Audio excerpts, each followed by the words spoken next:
Um, what, I like how you kind of described depression and anxiety as like an autoimmune disease of the mind, because I'm I have PTSD and I've had bouts of depression.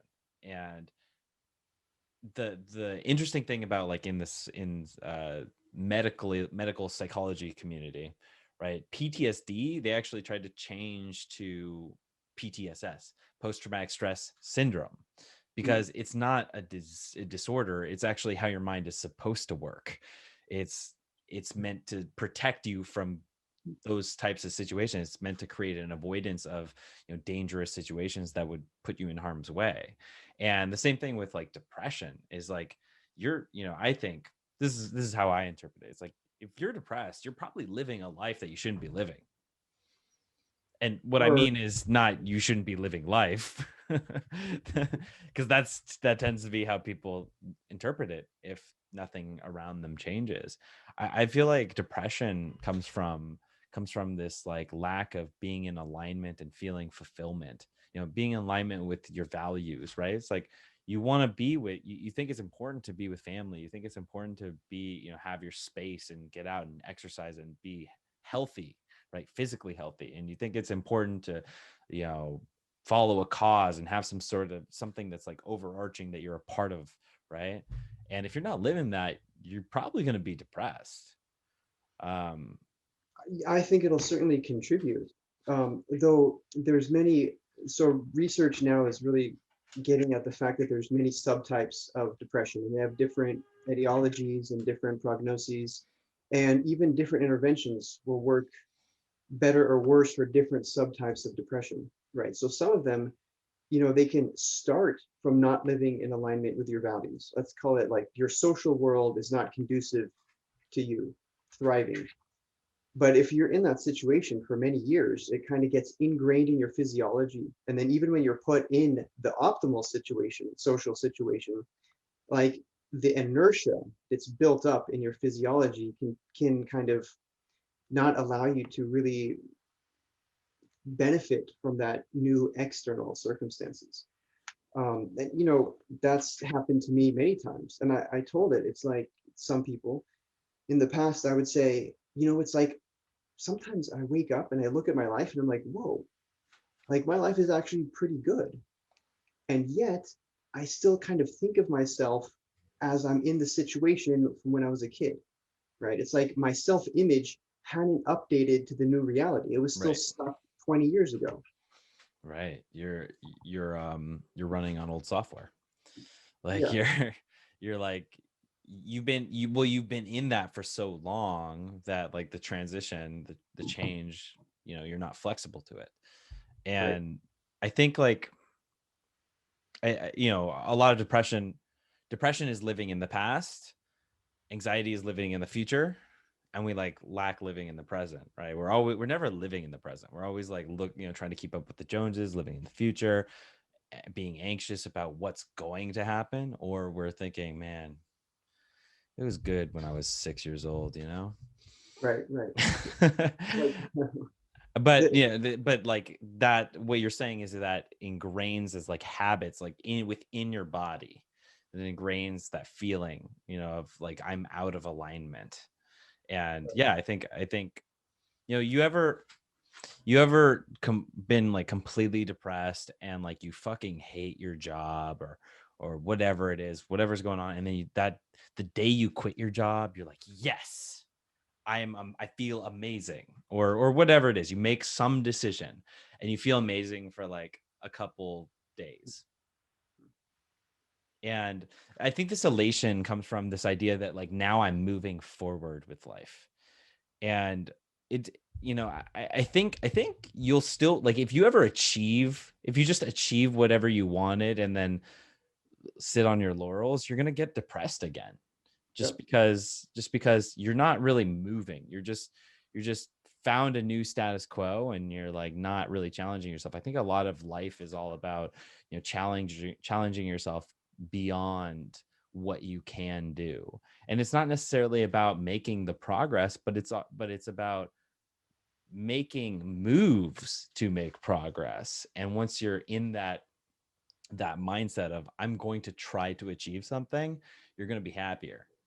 And like depression, suicide rates, things like that, those aren't really in America, they're the lowest in inner city neighborhoods where people are really, really poor and they're, just focused on the struggle and trying to get out.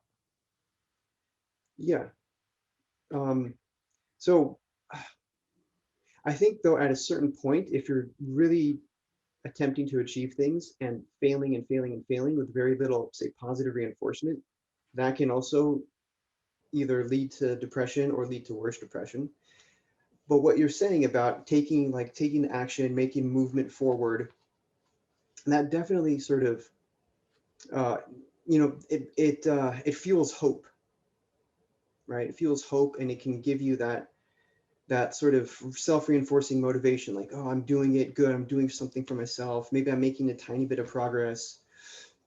But one thing you mentioned, which I think is very interesting and gives us a lot of insight into human psychology, is that if you're just resting on your laurels, you're likely to to spiral down again, right? Become depressed. And so what we all have is we have like a hierarchy of problems in our minds. And we tend to focus on the top few, right? Let's say a job. Oh, terrible job. That's where all your attention goes. And then you leave your terrible job and suddenly that top slot is open. So for a little while, nothing fills it and you feel great. But then the number 2 problem gets promoted to the number 1 problem. And then that starts to grab up your attention. And the thing is the mind, in its attempt to protect you, it has an enormous list of potential problems, right? Of things that might go wrong, of things that it's concerned about, anxious about.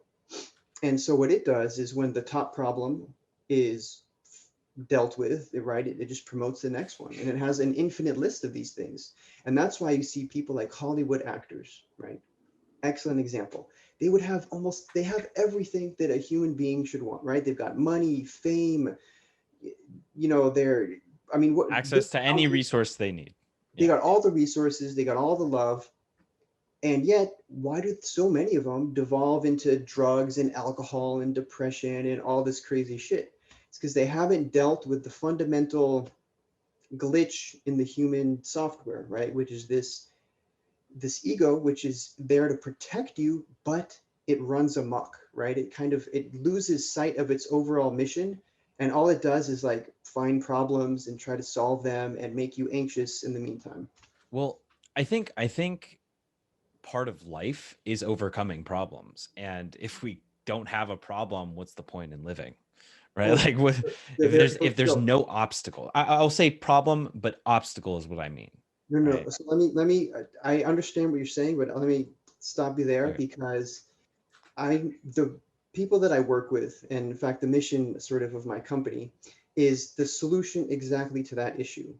That you can actually be incredibly happy, not just happy in the normal sense, but you can be like super happy, let's say, like a transcendent level of joy, of universal love, and you don't have to do anything, just sitting on the couch staring at the wall, right? So the idea that, oh, I always have to be in motion, I always have to be conquering, while I think that can be a productive drive and that motivation can be good, it's not necessary for you to enjoy life. You can enjoy life just living on a beach, So like a okay. beach. Yeah, no, I mean, I'm not saying like, okay, for instance, when it comes to happiness, and I like the word enjoyment because that fits into like the positive psychology model of happiness in the tier of like living, having enjoyment, having some sort of mental challenge, right? The reason why we enjoy playing games is because there's a bit of a challenge. And when I said like obstacles, that's like a challenge. That's, we create problems out of some obstacles though. And when they become too high, too hard for us to handle, they become frustration, or our emotional state becomes frustration. That starts to get into, if it's been there long enough, we're not happy. We're depressed. Yeah. No, And that's a good distinction, right? So like you're saying, obstacle is not the same as a problem, is not the same as a frustration. It's like increasing levels of discomfort or dissatisfaction with each level. yeah, and we tend to, I mean, I it's funny. I think of like enjoyment, and you could watch a dumb TV show and go, this is dumb, but then maybe you smoke weed and you're like, wow, this is really funny, right?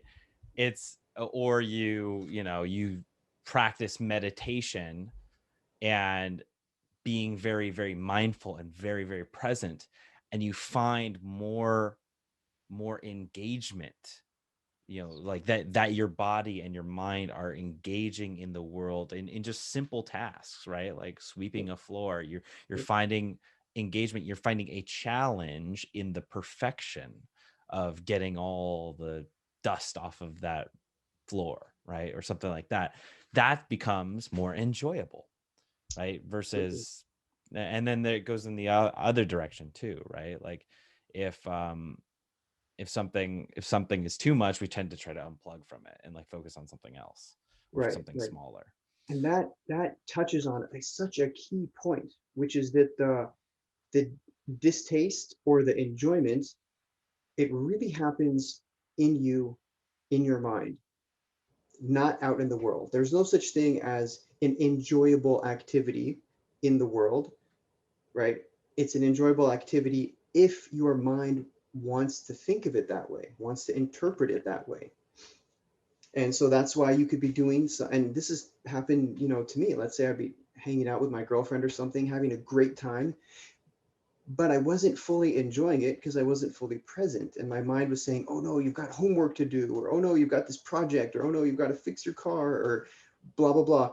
And all those things were in my mind, right, distracting from my enjoyment of the moment. Conversely, there have been times when I literally was sweeping up dust and I thought, wow, I was just really immersed in the experience. Like, oh, look at how the sun rays reflect off the dust in the air, right? Mm. Look at how these little dust globules form. And like, oh, look at the grain of the wood and all this stuff. And I was really immersed in the experience and it was awesome, right? But someone looking from the outside sees me sweeping up dust and they're like, what kind of a pathetic thing is that? How could you possibly enjoy sweeping dust? But I did. Totally.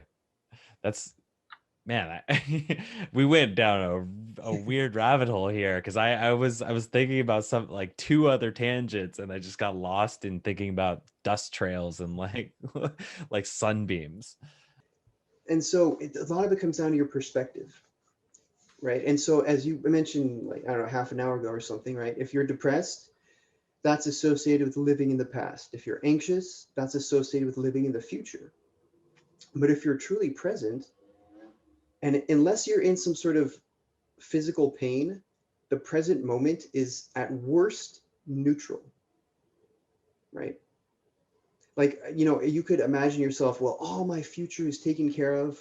Like, I have a fairy godmother who will come down and bless me with wealth and health and wonderful people to love me, blah, blah, blah.